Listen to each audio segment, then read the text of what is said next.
Karena pemilihan cawapres oleh Bapak Prabowo Subianto sungguh tepat. Jangan sampai Pak Ganjar itu kalah di Jawa Tengah sehingga sulit untuk memenangkan Pilpres 2024. Nah, ini yang terjadi. Dan juga dari tokoh-tokoh Nasdem itu sendiri beralih dan berpaling untuk memilih Pak Prabowo. Nah, inilah yang menyebabkan bahwa Bapak Prabowo Subianto dan Mas Gibran akan memenangkan Pilpres 2024 dengan satu putaran. Apabila terjadi blunder yang dilakukan oleh salah satu paslon, maka percayalah blunder ini yang akan menurunkan elektabilitas daripada paslon masing-masing.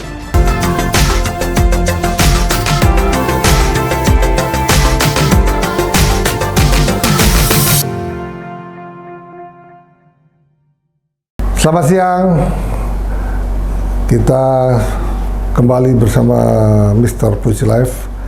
Tetapi yang sangat perlu dibicarakan dan dianalisa adalah tetap masalah perpolitikan di Indonesia ini.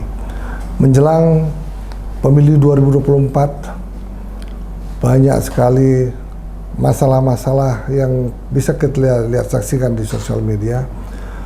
Banyak juga gimmick-gimmick politik, banyak juga orang-orang ahli IT merekayasa, membuat judul-judul sehingga mampu mempengaruhi masyarakat luas. Seperti kita ketahui bahwa apabila sebuah masalah atau sebuah informasi diinformasikan berulang-ulang, terus-menerus, sehingga pemikiran masyarakat itu sendiri pun sangat berpengaruh. Untuk itu, terlihat di sini adalah pertarungan sosial media di antara ketiga paslon, di mana ketiga paslon membuat gimmick-gimmick politik sehingga mampu menarik simpati masyarakat. Yang paling menarik di sini adalah gimmick-gimmick politik yang dilakukan oleh paslon kedua, yaitu Bapak Prabowo Gibran. Hal ini membuat banyak masalah-masalah blunder yang dilakukan oleh paslon lain. Untuk itulah kiranya kenapa Prabowo diperkirakan dengan Gibran mampu memenangkan Pilpres ini dalam satu putaran. Hal ini memang sangat memungkinkan terjadi. Karena apa? Karena pemilihan cawapres oleh Bapak Prabowo Subianto sungguh tepat.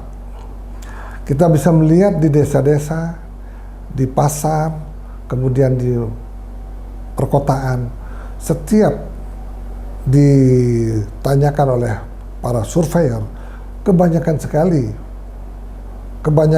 para pemilih itu, baik tua dan muda, dengan kasat mata kita bisa lihat bahwa kebanyakan memilih pasangan Prabowo dan Gibran. Nah, pada saat disuruh menunjuk fotonya, yang ditunjuk bukan fotonya Pak Prabowo, yang ditunjuk jelas-jelas fotonya Mas Gibran. Dia bilang, kenapa ditunjuk ini? Ini katanya putra Pak Jokowi. Nah, artinya tren kenaikan elektabilitas Pak Prabowo ini sangat ditentukan oleh elektabilitas ataupun kepercayaan masyarakat terhadap Bapak Jokowi yang sudah diketahui dan dikenal masyarakat luas sampai ke desa-desa, bahwa Bapak Jokowi adalah presiden yang sangat dekat dengan rakyat dan sangat dicintai oleh rakyatnya. Justru itulah advantage value dengan penunjukannya advantage value daripada Bapak Prabowo dengan sangat berani dan sangat cerdas membuat sehingga Gibran lolos sebagai cawapres untuk pemilihan presiden 2024 yang akan datang. Itu sangat menarik sekali. Apalagi belakangan ini banyak sekali tugas-tugas kepresidenan diarahkan dan ditujukan ke Jawa Tengah. Di bawah seperti yang kita ketahui bahwa di Jawa Tengah itu sendiri sesungguhnya adalah kandang banteng. Nah, inilah yang diterobos oleh Pak Prabowo dan Mas Gibran untuk bisa mempengaruhi para pemilih khususnya di Jawa Tengah yang merupakan barometer dari kemenangan Pilpres 2024. Seperti kita ketahui bahwa Bapak Jokowi saat dulu 2019 menang sebagai presiden, mengalahkan Bapak Prabowo pada saat itu karena apa? Pemilih Jawa Tengah sangat fanatik dengan Pak Jokowi, sehingga kalau nggak salah pada waktu itu Pak Jokowi terpilih dengan suara di Jawa Tengah sampai 78%. Nah, inilah yang sangat penting, merupakan barometer daripada pemilihan Pilpres di Indonesia ini adalah Jawa Tengah, Jawa Timur, dan juga di Jawa Barat. Nah, saat sebelum dua bulan atau 3 bulan yang lalu, sesungguhnya kandang banteng ini betul-betul solid untuk mendukung Bapak Ganjar. Kenapa demikian? Karena Pak Ganjar merupakan gubernur Jawa Tengah yang 2 kali, di mana saat itu pun gestur politik Bapak Jokowi menunjukkan tanda-tanda akan menunjuk Pak Ganjar akan menjadi calon presiden. Nah, ketika itu Pak Ganjar juga memang sudah banyak dikenal, dan ketika itulah 3 bulan yang lalu kalau tidak salah, Pak Ganjar itu dipilih ataupun dipercaya oleh masyarakat Jawa Tengah mungkin sampai 70%. Tetapi kenyataannya Pak Ganjar saat ini sangat mengkhawatirkan apabila Pak Ganjar itu tidak mampu mempertahankan para pemilihnya di Jawa Tengah di atas 60%. Tetapi menurut analisa, menurut berita, dan menurut para surveyor yang ada, kenapa sampai saat ini menjelang pemilu 2024 Pak Ganjar trennya sangat menurun? Nah, itulah yang menjadi pertanyaan. Nah, kiranya paslon ke-3 Pak Ganjar beserta timnya harus waspada hal ini, harus terus melakukan gerakan-gerakan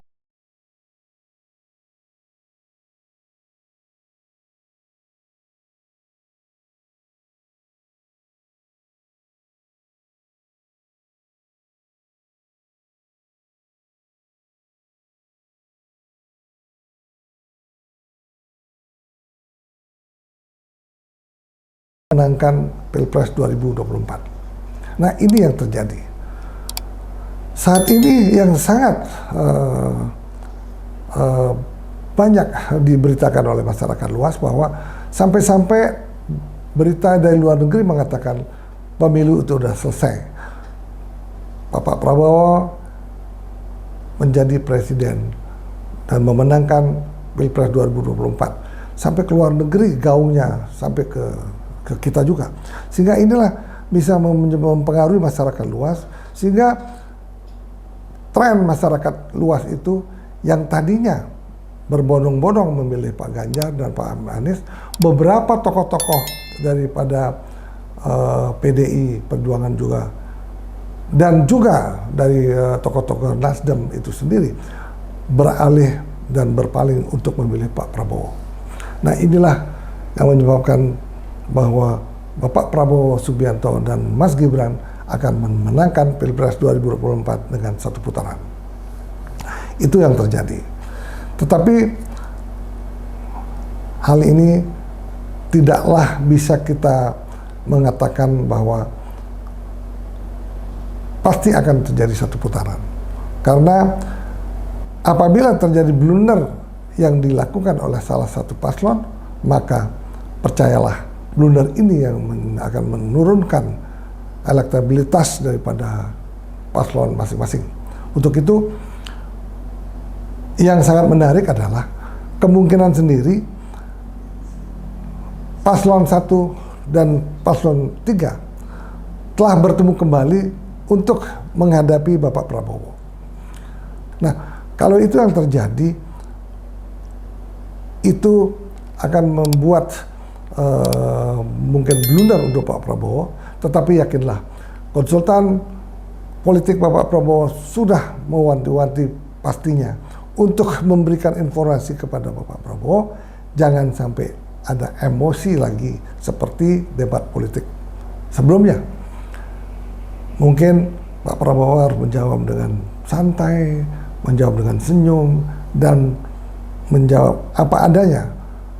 Nah, itu yang mungkin akan dilakukan oleh paslon Prabowo Gibran. Para pemirsa sekalian, ya coba kita juga ingin menganalisa bahwa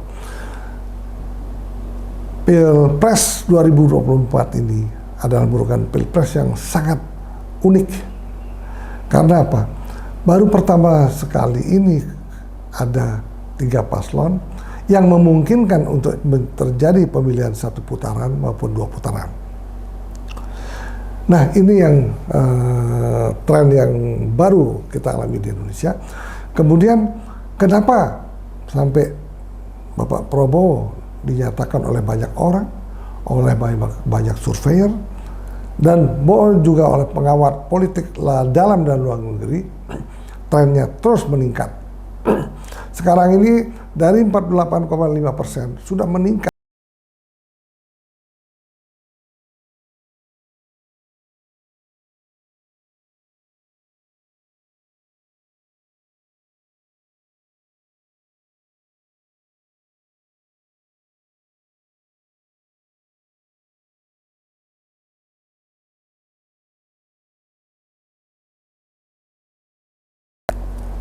Tugas kepresidenan Bapak Jokowi yang belakangan ini justru banyak mengarah ke Jawa Tengah.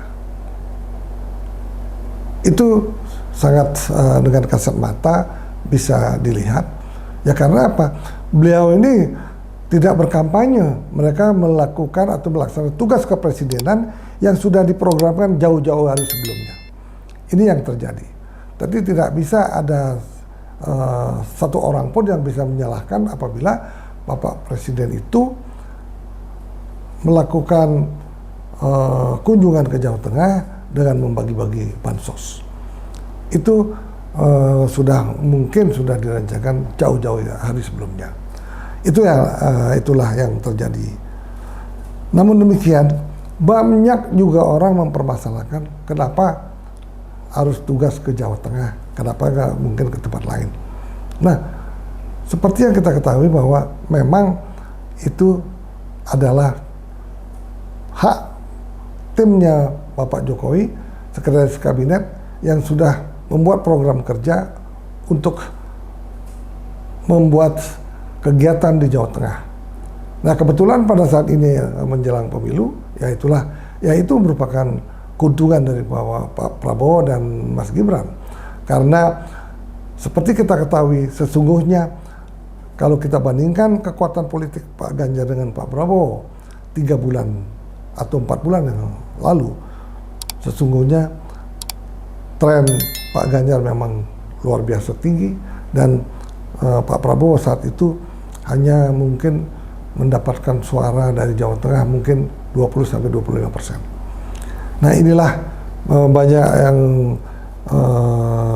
mengatakan bahwa Bapak Jokowi itu terang-terangan sudah membantu paslon Pak Prabowo dengan Mas Gibran. Ya, walaupun saya yakin seperti banyak yang informasi yang kita dapatkan bahwa Bapak Jokowi itu sendiri tidak akan melakukan kampanye terang-terangan untuk paslon 2. Karena memang dibutuhkan netralitas daripada Bapak Presiden sendiri, karena dalam hal ini kebetulan anaknya sendiri sebagai calon cawapres. Nah, ketika dari 2019 yang lalu, ketika Pak Jokowi mencalonkan kembali untuk menjadi presiden, tidak banyak kritik-kritik yang ada seperti sekarang ini. Karena apa? Karena itulah masalah-masalah yang terjadi sebelum Mas Gibran menjadi cawapres Pak Prabowo. Itu banyak orang-orang yang sangat mempertanyakan kenapa Mas Gibran sampai menjadi cawapresnya Pak Prabowo. Nah, ini yang banyak dibahas. Ya memang kita tahu bahwa Pak Jokowi sebetulnya tidak menginginkan, dan pernah ditanya kepada wartawan saat itu apakah akan mencalonkan Mas Gibran sebagai cawapres, beliau malah mengatakan masih terlalu muda. Tetapi yang sebetulnya menginginkan kenapa Mas Gibran sampai menjadi cawapres adalah keinginan dari Bapak Prabowo itu sendiri. Nah, itulah yang terjadi. Teman-teman dan para pemirsa sekalian, ya mudah-mudahan analisa dan yang kami lakukan hari ini bermanfaat bagi teman-teman sekalian, sehingga apa yang terjadi nanti dalam pemilihan 2024 yang akan datang tidak terjadi masalah-masalah yang sangat mengganggu kepentingan masyarakat banyak. Semoga Pilpres 2024, apapun yang terjadi, siapapun yang memenangkan Pilpres nantinya, kita harus dukung dengan sepenuh hati. Untuk itu, jangan lupa selalu saksikan apa yang dibahas oleh Mr. Puisi Live, dan semoga berkenan untuk masyarakat semua. Mari kita dukung Pilpres 2024 sehingga aman dan sentosa. Untuk itu jangan lupa like, subscribe, dan share Mr. Puisi Live. Tepuk tangan.